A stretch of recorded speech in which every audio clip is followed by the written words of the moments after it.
Welcome to the Food Junkies podcast. Here, we aim to bring you the experience, strength, and hope of professionals working on the front lines in the field of food addiction. Our mission is to educate you, the listener, and increase overall awareness about food addiction as a recognized disorder. Here, we discuss all things recovery, exploring the many pathways people take towards abstinence in order to achieve a health-forward lifestyle. We hope to inspire you to thrive rather than just survive. So stay positive, make a change for yourself, and share your journey with others. And hopefully the message will spread.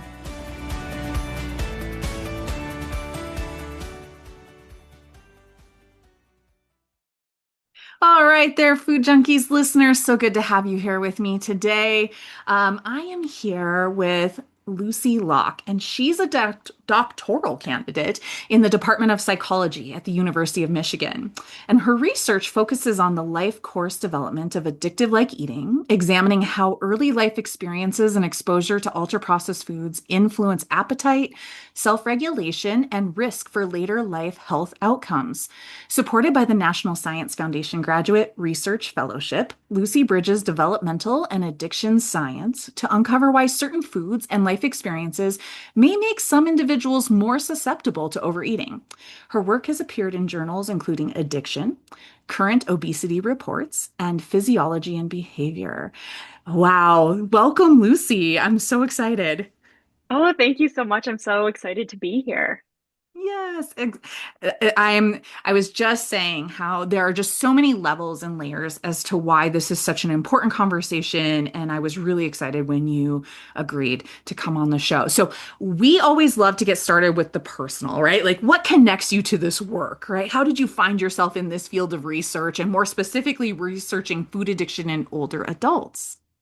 Yeah, absolutely. So as you sort of said in that lovely intro, I really come from more of like a developmental perspective. And I think going into graduate school, I always thought that I would research food addiction in younger populations. So how does it develop in, childhood and even very early on in infancy? And that is definitely still an area of research that I pursue. But yeah, during my first year of graduate school, thinking about how these behaviors and how does reward driven eating and ultra processed food addiction, how do those develop?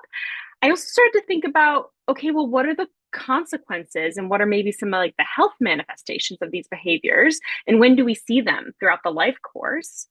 And it sort of pointed me to older adulthood is where we see a lot of, the health manifestations and the health outcomes from things like overconsumption of ultra processed foods. And so that's sort of how I got started with this work. And it's an area that I didn't anticipate I would ever go into or look into, but I'm so happy that I am. And yeah, really taking, like you said, that life course development perspective of food addiction. Yeah, so interesting how maybe initial interest is like at the beginning of life. How does that all begin? But then having to go look at this other end of the spectrum, and not necessarily end of the spectrum, but certainly a Yes. different portion of the spectrum that maybe you didn't necessarily anticipate. So the interesting thing about this study, or one of the interesting things that like I immediately noticed because your writing is so right, like the way it's laid out isn't beautiful. I don't see this often, is the funding piece of it.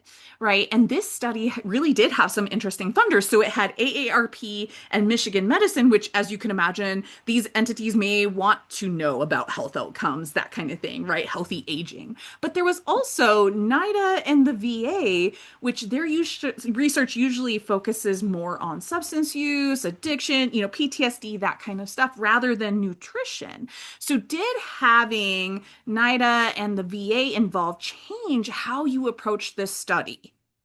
Yeah. Did it influence it? Yeah. Yeah, absolutely. That is a great question. So yeah, this study was conducted as part of the National Poll on Healthy Aging, which is run out of University of Michigan's Institute for Healthcare Policy and Innovation. The poll itself and the survey itself is supported by organizations focused on healthy aging, like you said, like AARP and Michigan Medicine. But at the same time, where we see NIDA and the VA come in is that several of members of our research team receive funding from those sources, and some of our investigators are associated with the VA.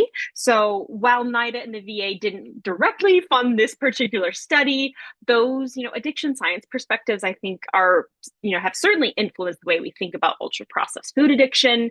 It really sits at this intersection of nutrition, psychology, and addiction science. So it really benefits from perspectives across multiple disciplines, because I think if we view it just as a nutrition problem, we might miss some nuances and some complexity. But then I think, again, if we just view it as like an addiction science problem, then we also might miss some things as well. So yeah, bringing together all this expertise from addiction science, nutrition, psychology, and aging, it really allows us to take more of like a comprehensive view. Yeah. Definitely. Well, and then it also calls into question, if it had been funded by an organization that really looks at obesity or, Yeah. Some of those other health outcomes, diabetes, heart disease, whatever it might be. And so what you're saying is this study wasn't exactly commissioned by these organizations, but that the investigators were funded by these agencies. And so I am curious then, knowing that were those investigators able to take this research back to those organizations, and was it helpful to them or useful in any kind of way? Yeah, I'll be honest with you. Like I'm not 100% sure. I know my advisor, who's an author on the paper, Dr. Ashley Gearhardt, who I know has been on your podcast before. She is specifically funded by NIDA. She has a grant through them. And so I know she is always working, and she comes from an addiction science background. So she's always applying that perspective into the work that she's doing. But yeah, as you said, I think that all these different perspectives, yeah, are important. And hopefully our team, we're very interdisciplinary.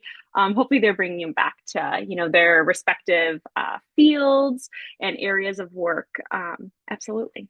Yeah, it will be interesting to see like how that kind of plays out in the future, where, some of this research might be relied upon to influence policies, or even just, right, like PSAs, some preventative kind of stuff going on. So one of the things that was really interesting, well, I mean, it's like interesting, but I don't know that it's all that surprising, right? Is that one of the things you found was that older men are more likely to meet that criteria for substance use disorder in the form of some, say, like alcohol or tobacco, but older women are really the ones to meet that criteria for food addiction, right? The likelihood is higher. And you suggested that this might be due to exposure and product marketing, which again, like we said, like it's interesting, not necessarily maybe something we didn't really know, but the fact that, that maybe that has more to do with the addiction showing up in this population, rather than just like, oh, this is a male issue or a female issue, right? Gender differences or biological sex differences. So if that's true, does it weaken the argument that food addiction works differently from other addiction? Yeah. So exactly like you said, historically we observe that men have, more often are more likely to meet the criteria for tobacco and alcohol addiction. But in our study, we found that women were more likely for food addiction. And getting to your question, I think it supports the broader addiction framework rather than weakens it, because, across addictive substances, risk is shaped not only by biology, there is certainly, can be a biological component, but it's also shaped by exposure, availability, cultural norms, and even things like marketing. So we've seen this historically with tobacco, that where advertising campaigns were specifically sometimes designed to appeal to women by linking cigarettes to thinness and independence and glamour. And the food industry has similarly marketed processed diet products towards women for decades. And, our findings suggest that we should think carefully about how commercial environments can shape addiction risk. And it's not simply a matter of individual vulnerability, but it's also about the products that people are surrounded by and how those products are marketed to people throughout their lives. I can really see how that takes a step back from, I think I think we've done a lot of work over the years to really kind of take that moral stigma out of addiction, though it does still exist, where I feel like this might add another layer to, listen, like you may see alcoholism or alcohol use disorder pop up in the male population primarily, but does that have to do with how it's marketed to men? Or, we see all this the vape stuff, like really in Gen Z and Gen A, kind of deal. And is it because of the marketing? It doesn't necessarily mean that their age or their gender makes them more likely to have this outlet show up, addiction outlet, right? Like be primary. It's more, you're saying maybe like access exposure, but like the marketing, how they get the message across to whomever it is they're trying to get it across to. Yeah, absolutely. Yeah, it's so interesting because it is really hard. Like, even though we can know that here in our brains, so many of us are just like, are you sure? Are you sure it's not me? Are you sure I'm not Yeah. broken? Yeah.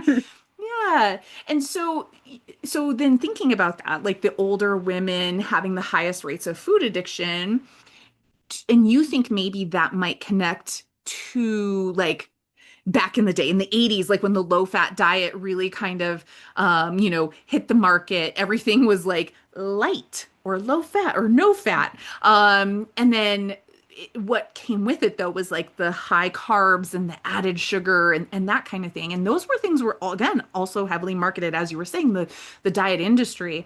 And so that means that there's a whole generation, if not multiple generations, of women who may have or are currently potentially developing that addictive pattern to these products while trying to lose weight. So they're thinking, hey, I'm doing a thing that is, quote, healthy, or I'm, quote, doing the right thing. I'm trying.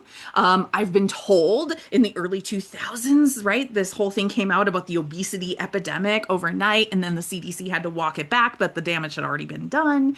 But we're like buying all these products, eating all of these things. So, how does that change the way we should talk about personal responsibility when we treat food addiction in this particular group? Yeah. So I really think it encourages us to move away from these ideas, sort of like you said, these ideas of blame, and move us more towards understanding. So many women in this generation were actively trying to improve their health. They were following dietary advice that emphasized low fat products, many of which were highly processed and formulated, like you said, with these refined carbohydrates, added sugars, other ingredients that are all designed to maximize sort of palatability. And these products were marketed as healthy choices and healthy alternatives. And they were often marketed by trusted companies.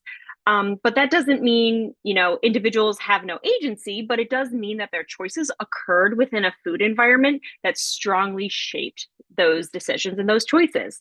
So this perspective is, again, very similar to how we think about tobacco. We don't simply tell somebody with, who's struggling with nicotine addiction to have more willpower or just stop. We recognize that these products were engineered to promote continued use and were marketed aggressively for decades. And I think food addiction really deserves a similar, compassionate and evidence-based response. Treatment should absolutely support individuals, but we also need to acknowledge, the broader food environment that can be shaping behavior. Absolutely. So to have that understanding, can definitely take a layer of that shame Mhm. off, that exposure off. And so like has that been, and I know that this is like the first paper of this kind from you of this kind. I mean, is that kind of the hope, is to just kind of start laying that framework of like, listen, let's just get some awareness around this, that like you maybe have agency as an individual person, right? You get to decide what goes into the basket when you're at the grocery store. And these things have been set, like, right? They are literally given a health halo and said, hey, go do this. Meanwhile, something is happening to us biologically with these foods. Yes, absolutely. That is, our biggest hope in the work that we do in, our research lab, is helping to sort of build that understanding that, our food environment was created intentionally by these big companies, to sell very palatable and very rewarding, highly palatable products. So yeah, absolutely bringing that awareness is really, really important, and something, yeah, we hope to continue to do.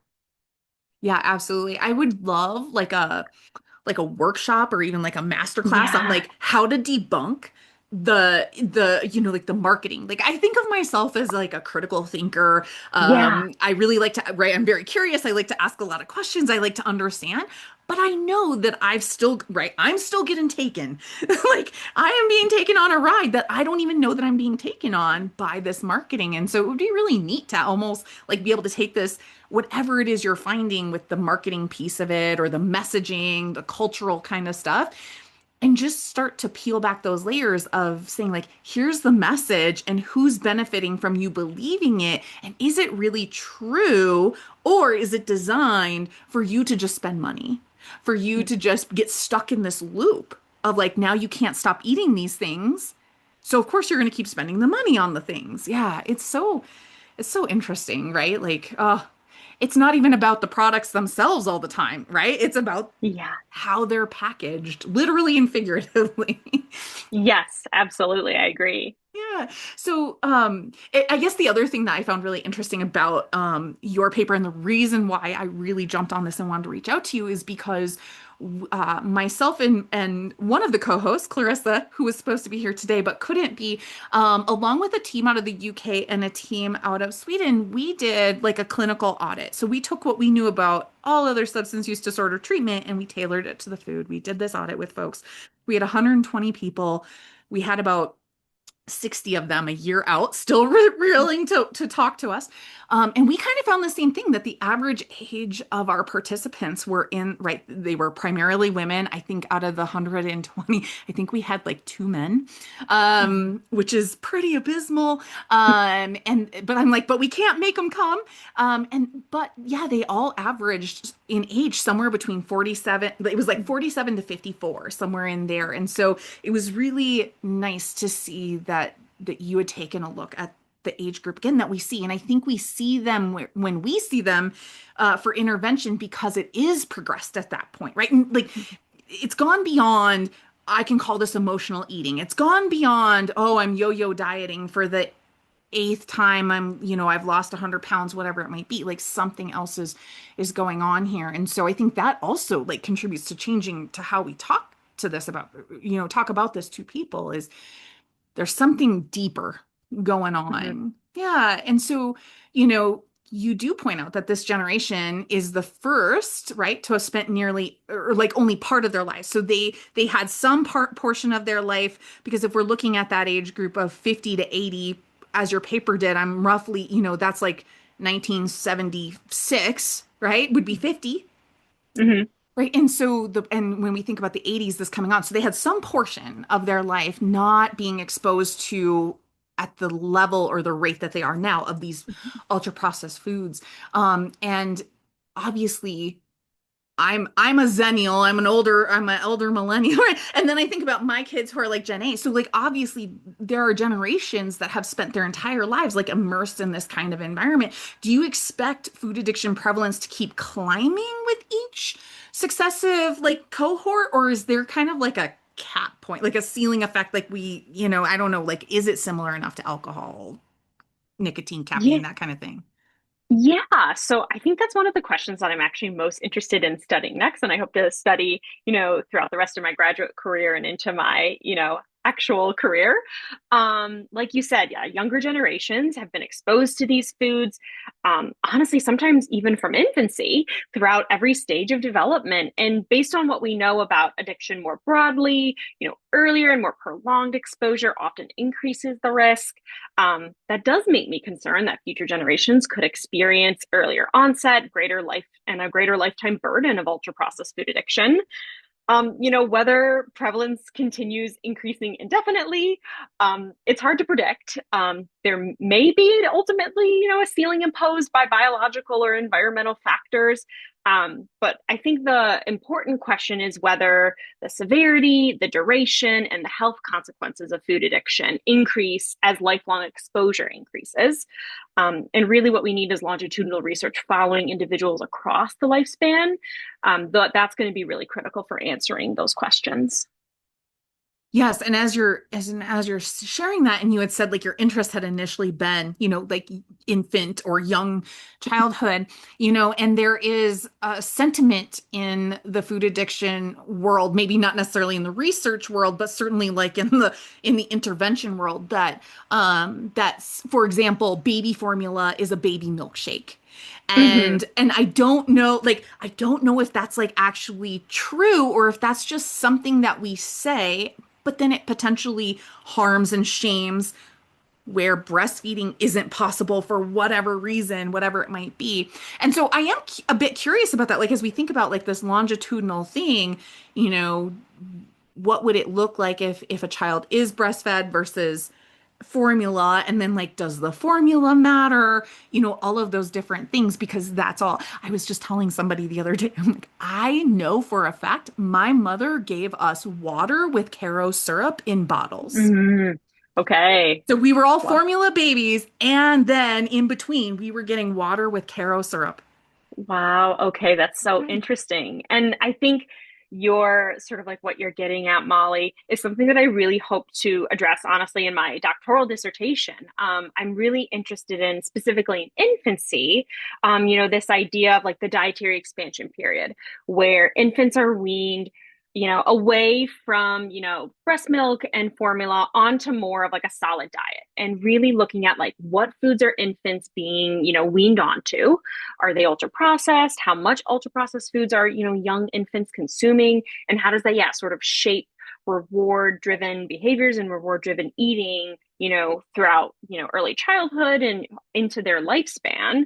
But yeah, I'm also very interested in this idea of, um, you know, uh, breast milk versus formula. I think it is a really interesting question. It's definitely something like we're trying to take into account in our research for sure. Right, absolutely. And certainly for anybody listening, I don't mean like breastfed versus bottle fed in like one is better than the other. Yes, of course. Only in the exposure, like does it set children up in a different way? And if so, as a parent myself, though I am done having babies, that is information that would help me make a better decision at the grocery store when I'm purchasing, right, my formula. Hmm. And so yeah, so it does. It gets me going when we think about the population I work with, and so many of them will say, "Oh, I know I was born addicted," or "I know it started like super young," or this idea of like the baby milkshake.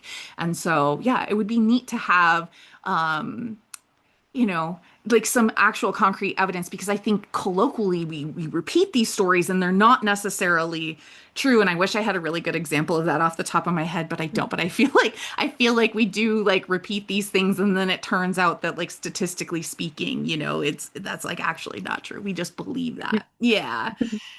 So you did find in your study, you found that overweight status was actually more strongly associated with food addiction in older men than in older women. In fact, 19 times more likely in men versus 11 times more likely in women who identified as overweight. And that's surprising, right? Given that women overall have the higher rate of food addiction. So, do you have a working theory for why weight status maps onto food addiction differently by gender? Yeah, so it's an interesting finding, and I think we should also be, cautious not to overinterpret it just because our study wasn't designed to explain why those gender differences exist, of course. But one possibility is that, overweight status may identify a particularly high risk subgroup of men. Food addiction appears to be less common overall among older men, so when it does occur, it may be more tightly linked with like obesity related pathways. But it's also possible that there are differences in, help seeking and body image and dieting history, or, patterns of ultra processed food consumption that could contribute to those findings. And then ultimately, these, are theories that we're going to need further study on. And I think one of the biggest contributions of our paper is identifying that there are these gender differences. So future research that we do can start exploring maybe what are the mechanisms behind them. which I think will be like amazing. And that's why I was like, do you have a working theory? I know that wasn't really the way. It's kind of like when we were doing our audit too, like we had this information and we're like, we have no idea why it's like this, but it is something that we found, right? And it does, I don't know, it gets me curious, right? Like I start asking questions to myself, like you were just saying, is it because women are, society pressure puts pressure on female presenting bodies Hmm. to adhere to the norm, right? We're all supposed to be the ideal weight for our whatever, however that goes. And so like part of me wonders, like, is it mitigated in women because of that? Um, is it because, like you said, the help seeking men are so, it's so interesting. I went from working in the world of corrections and working primarily with men to Hmm. now I'm in food addiction and it's all women. And it's so interesting because the population of men that I worked with were forced voluntary. So they Hmm. were saying, yes, I need help, but the other option was go to a higher level of care. Yeah. So yeah, I would pick the help too. Absolutely, Yeah. right? Where in this case, do they wait longer? And then, like you said, does that just Hmm. contribute to these increasing problems? It is a really interesting question. And I'm glad you're going to get to look at that. Yeah. You're going to get to look at that. But I also feel like it's a good reminder for all the women listening or listeners in general too, right? That it is not just a you issue. It is not just a women's issue. This is a whole population issue, and men suffer too. And we need to pay attention to that and make spaces for them to feel like they can come and get help too. Yeah, even if we don't know exactly what's driving that. Absolutely. Although you do talk about what could potentially be driving some of this Yeah. in your research, right? That it could be the food addiction itself can really make us want to isolate, right? Hmm. Where we can be ashamed of our behavior or we can avoid going someplace because we're like, will they even have anything that I like? All of that kind of stuff. Or isolation may be driving the food addiction. It could be bidirectional. We're not really sure. Maybe both, and it creates that loop. So, in your clinical opinion, which direction dominates in older adults specifically? Yeah, that's a great question. And I truly suspect that the relationship is genuinely probably bidirectional. Older adults may experience isolation because of things like retirement or loss of their loved ones, reduced mobility, or different chronic illnesses. And then, like you said, for some individuals, ultra processed foods may become a way to sort of cope with that loneliness or the emotional distress associated with those things.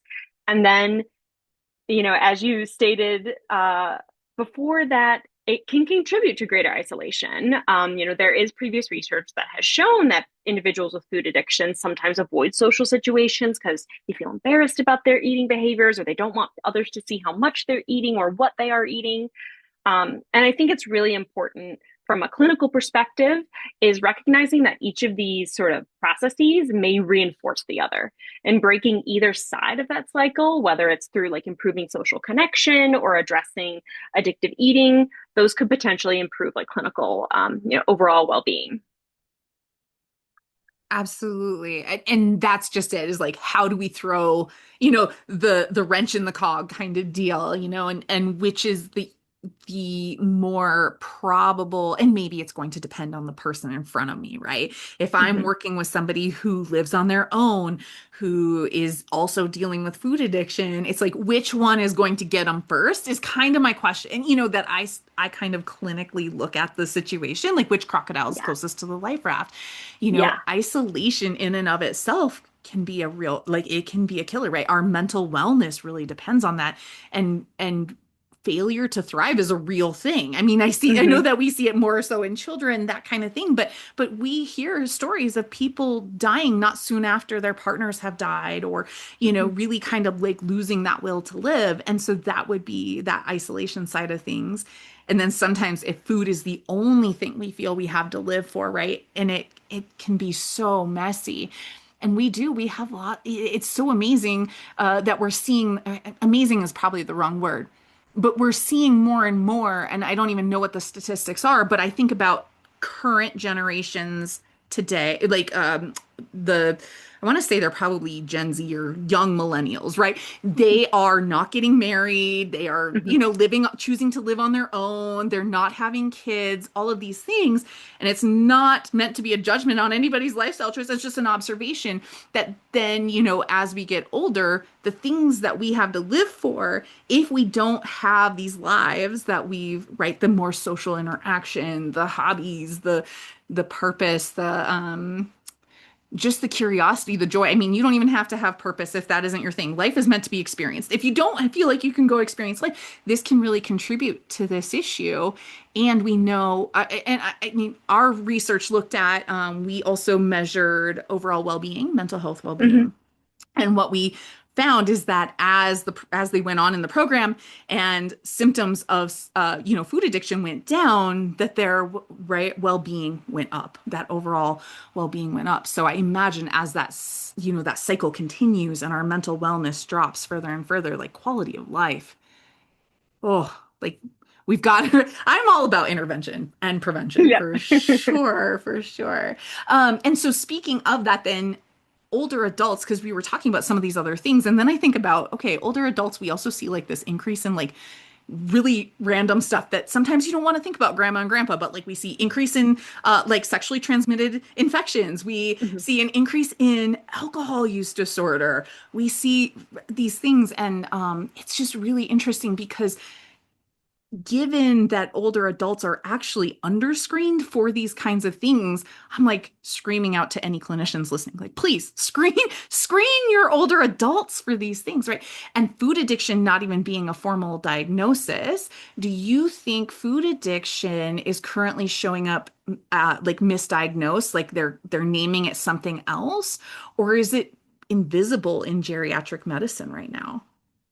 Yeah, so I think it's very possible. So, sort of like you said, like older adults are already less likely to be screened for addictive disorders than younger adults. And ultra processed food is not yet a formal, clinical diagnosis. And so I do think that potentially as a result, these behaviors are overlooked or attributed solely to other things like, obesity or depression or just aging in general or poor dietary habits.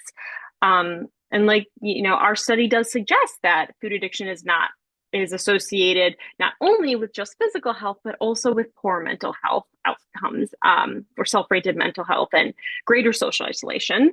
And this doesn't mean that every older adult that is struggling with diet or has concerns about their diet has food addiction. But it does suggest that clinicians should consider addictive eating as one potential contributor when patients, are reporting things like persistent cravings and repeated unsuccessful attempts to cut back and continued consumption despite, maybe negative consequences, things like that. Ooh, right. But like part of my argument is like, is it even on their radar to ask that? Or are we solely relying on people to show up in front of their primary caregiver or, clinician, their primary GP, and say, I just can't stop eating the thing, or I am experiencing these cravings? Or is there another way to kind of work it into like how we might screen in a quick 10-15 minute appointment? Yeah, yeah. So I agree with you. I think for many clinicians, it's not even on their radar. And I think many, while food addiction is becoming, I think, a more acknowledged and people are learning more about it, I still think, yeah, a lot of people don't know about it. I sort of think about like an easy potential like metric is, when you go to the doctor, I'm always curious, like, could we incorporate some sort of like self-report questionnaire, like a brief screener? You know, how at the doctors nowadays, I feel like every time I go, I do like a screener for depression, for anxiety, or for some other like mental health conditions. So part of me wonders, like, yeah, could we screen for something like that? How would that work? Um, but yeah, I do think it needs to be a larger part of the conversation, and yeah, it needs to be flagged more.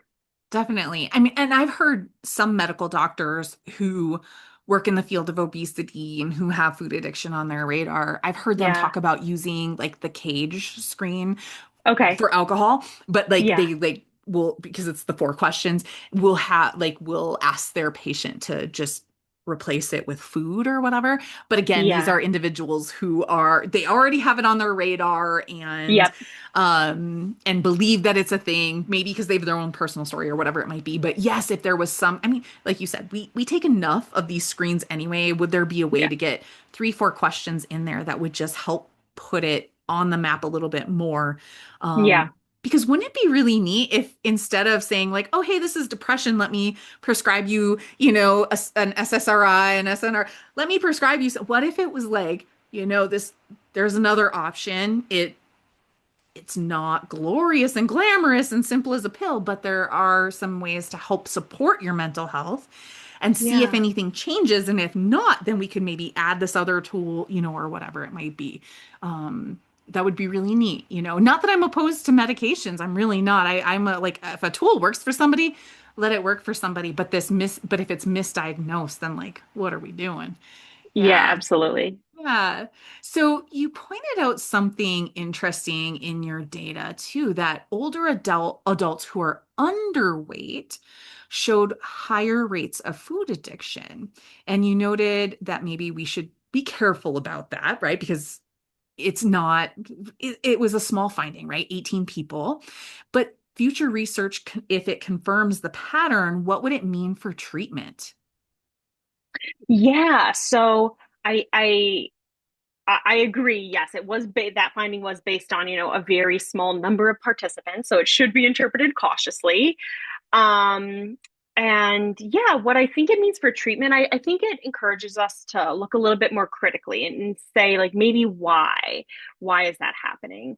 Several explanations are possible. It could be that some individuals, experience cycles of, restrictive eating followed by episodes of, consuming highly rewarding and highly processed foods. But then I think specifically in older adults, thinking about, do they have an underlying medical condition, or is frailty contributing to that? And also thinking more broadly, like, is body composition, changes in body composition that can happen in older adulthood? Does BMI, is it a good indicator for nutritional health in older adults? BMI alone, is probably a poor indicator. And then I think for me, like, what this finding I think about is that, it reminds us that food addiction is not simply about your body weight or your body composition, and that someone can experience, cravings, loss of control, and continued consumption despite, negative consequences, regardless of their weight status. So, that is also something that I like to think about a lot. And I'm always, when I'm talking about my research to people, it's like BMI is not the sole indicator. And so, yeah, we need to think more broadly about what's going on. Yeah. It also, like, I guess what it got me thinking about is, that there is some comorbidity with eating Mhm. disorder, right? And even anorexia nervosa has this comorbidity we've seen in other research studies. And so part of me was wondering about that piece of it. But yeah, absolutely to your point, I'm like, actually in my world, BMI doesn't matter at all. It's more of a problem for the person in front of me than it is for me. Because I'm like, actually, my world is substance use disorder treatment, not weight management. And Yeah. so, right. So it's like, how do we just continue to show up and support the needs of recovery from the substance use disorder? And does it matter with the weight? And I imagine there would be special considerations, but as a clinician who does not have like that field of experience, like it wouldn't necessarily be my primary responsibility, but I could see how weight restoration or something like that might be somebody's Yeah. treatment plan depending on whatever. And then what does that look like? Yeah. Yeah. Yeah, absolutely. Definitely. It is so interesting though. I love when studies look at the same phenomenon but from these different perspectives and lenses, and how they really do just back up and validate, like, yes, we're seeing it from all these different angles. It's not really a one-off, and it gives us a fuller picture of how we can address it. So one of the things, like you said, that you mentioned, like the the study wasn't really designed to do some of these things that I've been asking about, which is totally fine. I figured that we wouldn't necessarily get into like nitty-gritty kind of stuff, but knowing that you have this background in this research and understanding, it's fun to ask them. And so you did have to keep the survey brief. Obviously, you have folks on phones, whatever, and people don't really want to stay on very long. And you measured, like you said, mental health, physical health, loneliness, with just one question each. So if you could design this study again and use whatever tools you wanted, which of those like measure like criterion or however you look at them would you want to measure more in depth? And what do you think is maybe missing right now because it had to be kept so simple? Yeah, so I think coming from, a psychology background and perspective, I think I would probably choose mental health. Like you said, yeah, to reduce participant burden, we relied on, single item measures of, self-rated mental health. But mental health, as we've sort of been talking about, it's very multifaceted, and it's very diverse. So I would love it if future studies could include validated measures of things like anxiety, depression, life stress, trauma history, emotion regulation, and yeah, loneliness separately. I think that would be really interesting, and that could allow us to better understand which aspects of psychological functioning, are more strongly linked with food addiction, and for who they are, more strongly linked. And I think that could also help illuminate for us like promising like treatment targets, because mental health is so multifaceted. Yeah, by studying individual disorders and its association with food addiction, we might be able to identify, like I said, like I said, sort of for which groups are different treatment targets going to be most important. Right, absolutely. Like where does the preventative type stuff, right? Like I'm all about early education. Like let's get that in there and where does that fit? And yeah, I do love that. I'm a dual licensed mental health substance use disorder. And so Yeah. and mental health was primary for me too. I was like, oh yeah. And then I was like, oh yeah, I'm working in a facility where we're treating both. So just get both. But Yeah. that's where I go first is the mental health because I'm like, to me, substance use disorder is canary in the coal mine. It is a Hmm. symptom itself to me Hmm. of Yeah. something else going on. And so when we Hmm. can look at those things, not that necessarily solving for those things always solves for the substance use disorder. Yeah. And we see that vice versa. We have people who have been told, by professionals in this field, oh, if you just get rid of the food in 2 years, you'll be fine, or something along those lines. And Yeah. I'm like, I don't know where this information is coming from, but that's not really how this works. So it is really interesting. I'm interested. I'm looking forward to that study. Oh, yeah. Thank you. Yeah. Thank you. So you do mention a few different ways that food addiction might lead then to that worsening mental health, right? The inflammation, gut bacteria, which we've now obviously been learning. That's like our second brain. Maybe it's actually maybe our first brain because I think it develops before. I don't remember how that whole thing goes. You know more than I do. And psychological toll of shame and guilt around that overeating. And so those maybe point to different kinds of treatment where some are more medical, some are more focused on like thoughts and behavior. So based on the evidence, do you think one of these pathways matters more than the others, or do you think they're all happening at the same time and they're all in relation to each other?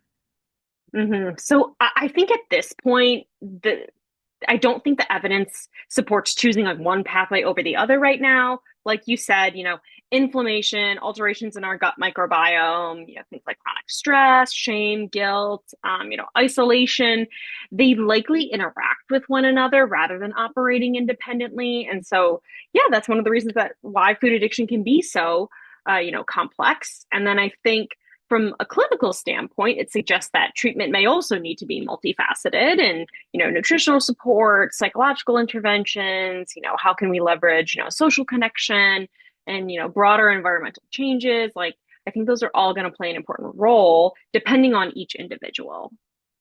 Right. Yeah. Absolutely. Like, I don't want to go do some kind of intervention if that person's like, actually, that part of my life is great. Do Hmm. you see this differing from treatment of other substance use disorders from that perspective of like, if there's one pathway over the other, or do you see other substance use disorders really being treated as holistically as you're kind of describing? That's a good question. I'd like to think that, I come from a holistic, clinical perspective and taking into account like the multifacets of people's lives.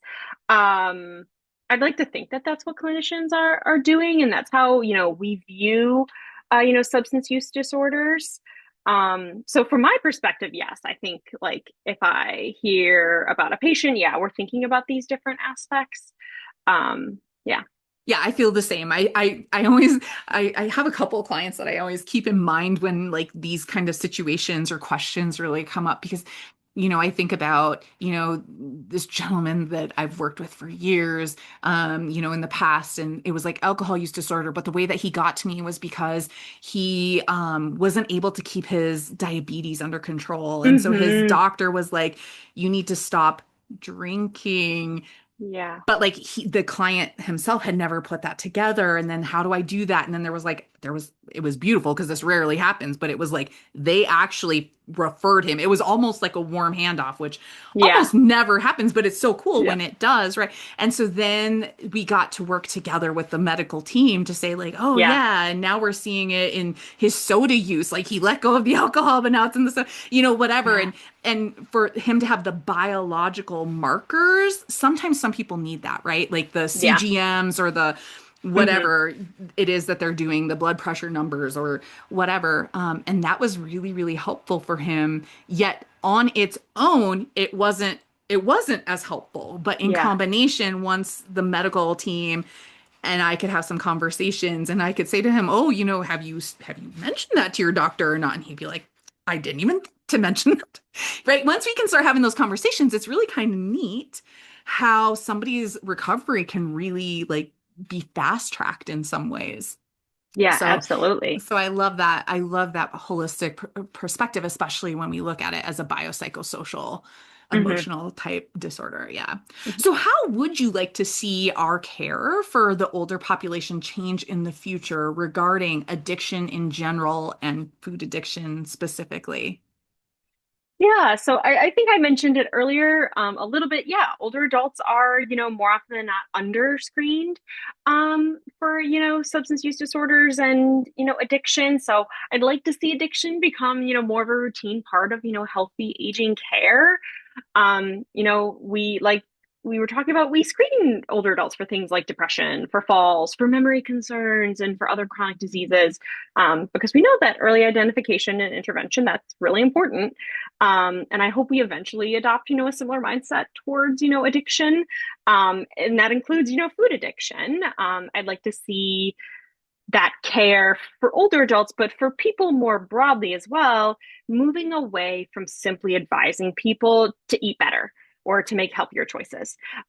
Instead, I would love it if clinicians could recognize that some patients experience, an addictive like response to ultra processed foods. And I hope that they could provide, evidence based support without stigma and without blame.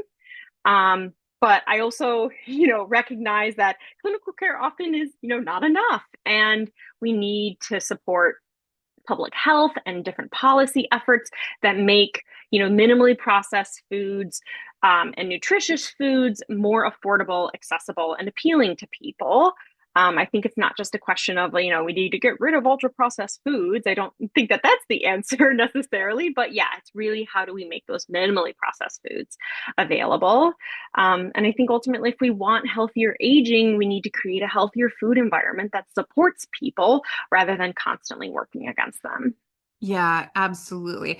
I'm with you. I don't know that getting rid of everything is the answer. I mean, we have people who Yeah. live in literal food deserts where Yeah. they're doing the best they can, and that is literally all that's available to them. And I know somebody might be listening and go, "Well, then they should move or they should whatever." I'm like, "Really? Like you upheave your whole entire life and move." It's not that simple, right? It's a more complex and nuanced issue, and I'm just really glad to hear, that like we really do have to think about it from those different perspectives, and it would be really neat. Meanwhile, I'm like thinking to myself, well, maybe AARP wants to put some kind of like mini screen in their next mailer, I and it know. could direct people to something, or something along those lines. Like, wouldn't it be neat if some of these organizations that already have this population's attention Hmm. we're bringing it to their attention. Yeah. That would be Yeah, super neat. absolutely. Super neat. And like our local physician's offices, whatever. And some of that's going to be about us building those relationships. And so that they're willing to stick the flyer up in their, office lobby, waiting space or whatever. So For yeah. sure. Yeah, totally. Well, I've had a really great time with you today, Lucy, and I don't want to keep you too much longer. We do have a signature question that we like to ask everybody, and I tailored it a little bit for you. So if you could tell a younger version of yourself something about food addiction or food addiction in older populations, what would you want that version of you to know? Oh, I love this question. Honestly, I had so much fun like thinking about like how I wanted to answer this and approach this. But yeah, I think I would really love to tell a younger version of myself that, don't be so quick to judge yourself or others, like when it comes to food. I think growing Mm. up, a lot of us were taught that eating is simply a matter of willpower or personal responsibility. But the more, I've studied food addiction, the more I've really come to realize how profoundly our food environment has shaped our behavior. And many of the foods surrounding us today have been engineered to be exceptionally rewarding. And they've been marketed that way, and they're affordable and available almost everywhere. You mentioned food deserts. Sometimes that's the only types of food that are available to people. And that doesn't mean that people don't have any agency, but it does mean that the playing field isn't level. And then I think studying older adults for me has really hit that lesson home even more. Their experiences, remind us that our food environment didn't emerge overnight and it developed actually over decades. Many people spent years trying to make healthy choices with doing that based on the best information that they had available to them at that time, while the food landscape was, changing around them. And I think understanding that history can help us approach food addiction with, more compassion and less blame. And I really hope that, future generations will inherit a food environment that, makes healthy choices, the easy choice and the default choice. But, until then, I think the most important things that we can do is, sort of maybe replace that judgment with more like curiosity and compassion. And how can we, support people with evidence-based care? And how can we continue, conducting the science that is needed to sort of help create these healthier food systems for everyone? Yeah, absolutely. Oh, I love that answer. I'm glad you had fun thinking about the answer. It was so good. It was so good. And I Oh my I goodness, couldn't thank agree you. more. I could not agree more. What this world needs is more compassion, not less. And Yeah. certainly we are not going to shame anybody out of this disorder, no more than they could shame themselves into wellness either. Like I've never seen that in 21 years. So I really, really love your answer and I agree with you. I hope that future generations can see this from a different perspective and are gifted, you know, that we work hard so that they don't have to work as hard for that food environment and to be able to make different choices than maybe we had. Yeah, kind of deal. Mhm. So, absolutely.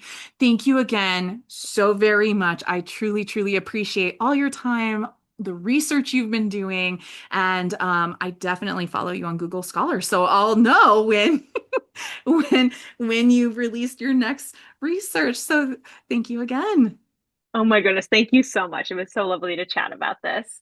Yeah, take care. Have a great one. You too. Bye. Bye.